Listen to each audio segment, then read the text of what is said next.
When it's wintertime, there's scarcely a more magical sight than to see a steam engine chuffing through the snow.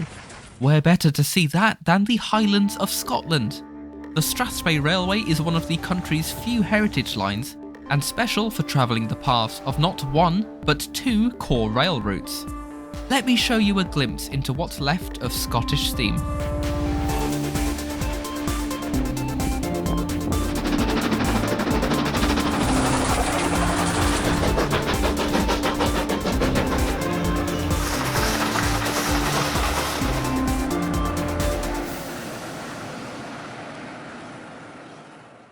The railway craze reached the Highlands quite early on, with a line to Aberdeen and round the Low Road to Inverness opened in 1858.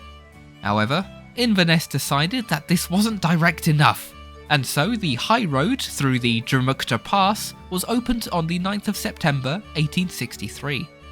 This went straight from Forres, and across the Cairngorms to connect at Perth, built by the suitably named Inverness and Perth Junction Railway. At the same time, the Great North of Scotland Railway got in on the action and built a line from Dufftown following the River Spey, hence the name Strathspey. This new line joined the other new line, No, that other line. The other line. at Boat of Garton, after awkwardly running alongside each other for some miles. The Inverness and Perth Junction Railway later merged into the Highland Railway and operated this main line not only as a passenger and mail route, but also to serve the countless distilleries and timber industries along the route. The line had been proposed even earlier, but strong enough engines to tackle the climbs simply didn't exist yet. All of these companies amalgamated into the LMS and later British Railways, with the MPD at Aviemore gaining the shed code 60B, which the engines still wear to this day. Plans to close the unprofitable lines in 1955 actually led to the opening of more halts. Locals trialled a rail bus to lower operating costs, but it wasn't enough to prevent the Highland or Strathspey lines from closing on the 18th of October 1965. Highland folk were not impressed, believing that a rail link between Aviemore and Grantown still had potential. By April 1972, the Strathspey Railway Association had formed and began rebuilding the line, even having to make a level crossing for a road that hadn't been there when the railway had shut. Goes to show that some thought the trains were gone for good. By July 1978, trains returned between Boat of Garton and a new station known as Aviemore Speyside. Eventually in 1998, they reconnected to the national network at the original Aviemore and share one of the platforms with Network Rail.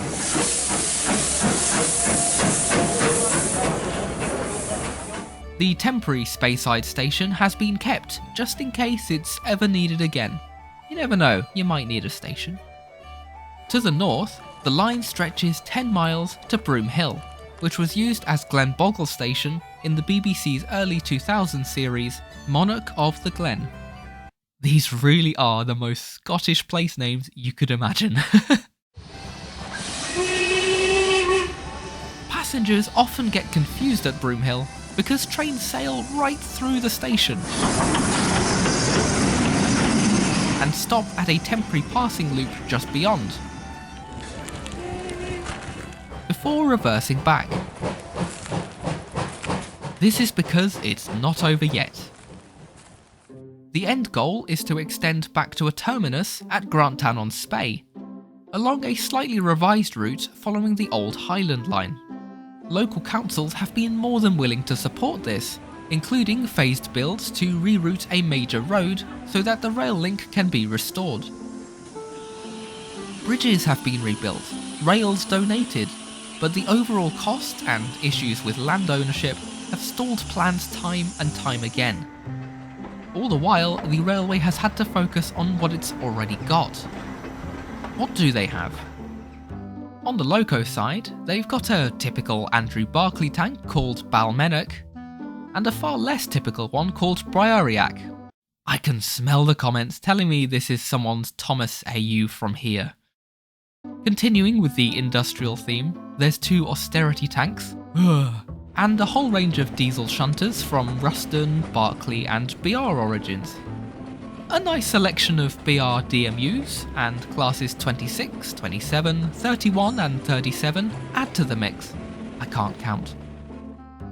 But the most at-home looking locos are perhaps the 2 2MTs and Black 5.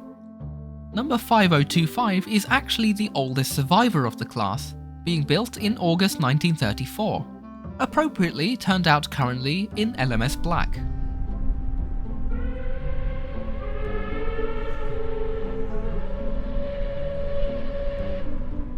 And that's that. No more significant locos to mention. Oh, but there is also number 828, the only Caledonian Railway 812 class left.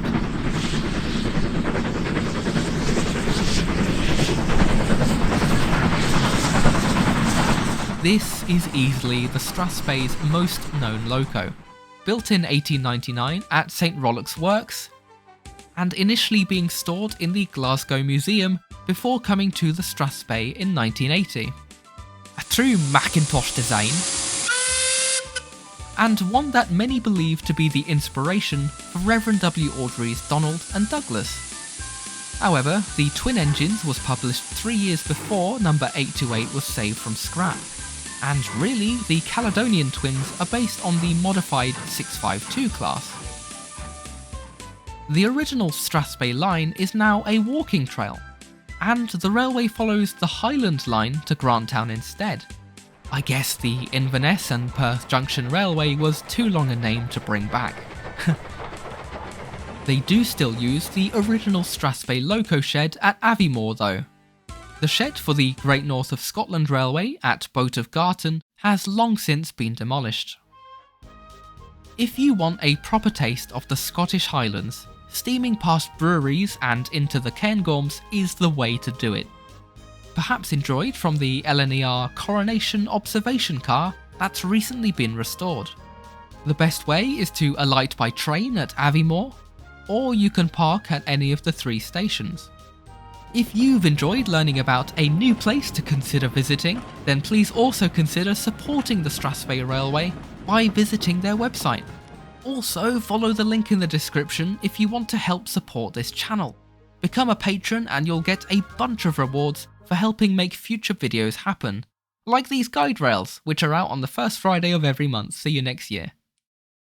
A big thank you to all of my brilliant patrons: Alex Goodman, GBH Train, D0280 Falcon, Sean Tempest, Nat, Random Thomas Fan, Ego, Dark White 73, The Sudrian Git, Peter Davenport, Andrew Diak, and Mr. Top Hatter.